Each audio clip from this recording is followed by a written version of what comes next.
Hi! Welcome to my YouTube channel Kalyani kitchen Kadapa రుచులు. ఈరోజు ఈ వీడియోలో మసాలా ఉప్మా ఎలా తయారు చేయాలో చూపించబోతున్నాను. దీనికి కావాల్సిన పదార్థాలు 4 ఉల్లిపాయలు, పచ్చిమిరపకాయలు, 1 టమోటా. ఇవి నీళ్లు పోసుకొని బాగా శుభ్రంగా కడిగి సన్న సన్న ముక్కలుగా కట్ చేసి పెట్టుకోవాలి. అందులోనే కరివేపాకు, కొత్తిమీర కూడా శుభ్రంగా కడుక్కొని ప్లేట్లో ఈ విధంగా సెపరేట్‌గా పెట్టుకోండి. ఇప్పుడు రవ్వ. మనము 2 గ్లాసుల రవ్వ అయితే తీసుకుంటున్నాము. ఇది బన్సీ రవ్వ. ఈ ప్లేస్‌లో మీరు సుజీ రవ్వ అయినా వాడుకోవచ్చు. బన్సీ రవ్వ అయితే బాగా మంచి టేస్ట్ ఉంటుంది. ఇలా 2 గ్లాసులు తీసుకొని పక్కన పెట్టుకోవాలి.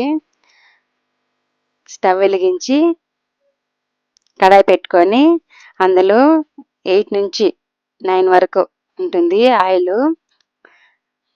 9 టేబుల్ స్పూన్ వరకు వేసుకోండి. మాకైతే 2 గరిటెలు వేసింది.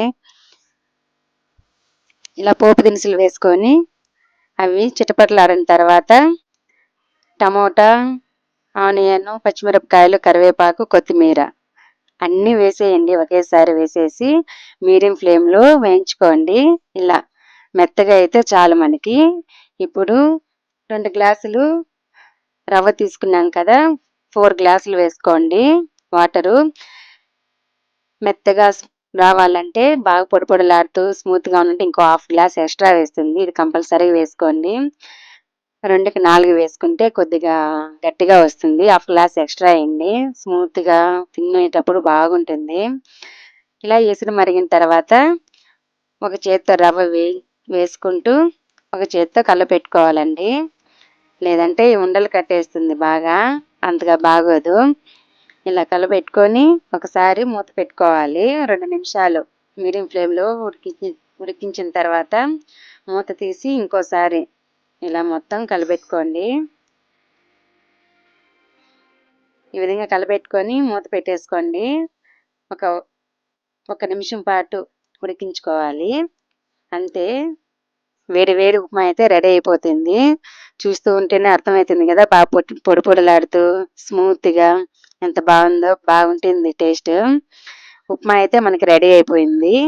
ఇందులోకి పల్చటి చట్నీ ఎలా తయారు చేసుకోవాలో చూపించబోతుంది మా అక్క. ఈ ఉప్మా మా అక్క బాగా చేస్తుందండి, అందుకే మా అక్కని అడిగి చేస్తున్నాను. 2 కప్పులు వేరుశనగ పప్పులు తీసుకోవాలి. అదే కప్పుతోనే 1 కప్పు పుట్నాల పప్పు తీసుకోవాలి. ఇప్పుడు స్టవ్ వెలిగించి పప్పులు వేయించుకోవాలి. నేను చూపించిన విధంగా వేయించుకోండి. అప్పుడు పప్పులు వేగితే బాగుంటుంది. వేయకుంటే పచ్చి వాసన వస్తూ ఉంటుంది. ఒక 4 పచ్చిమిరపకాయలు ఇలా శుభ్రంగా కడుక్కొని కడాయి పెట్టుకొని 1 టేబుల్ స్పూన్ ఆయిల్ వేసుకోవాలి. 1 టేబుల్ స్పూన్ చాలు, అంతకు మించి ఏమొద్దు.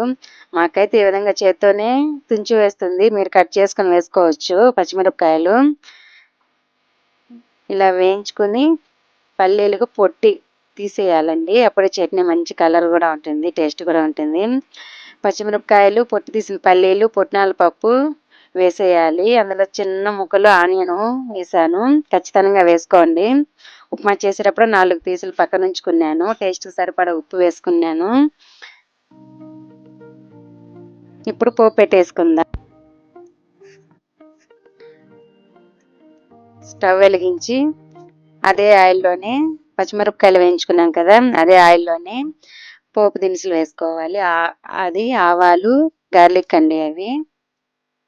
అవి చిటపటలాడిన తర్వాత కరివేపాకు వేసుకోవాలి. ఇప్పుడు గ్రైండ్ చేసి పెట్టుకున్న చట్నీని వేసేసుకోవాలి. సిమ్లోనే పోపు పెట్టుకోండి, బాగుంటుంది. ఇంకా స్టవ్ కట్టేయండి. స్టవ్ అలానే ఉంటే మంట పైన ఉడుకుతుంది, చట్నీ అంత బాగోదు. అంతే, ఉప్మా పల్చడి చట్నీ అయితే రెడీ.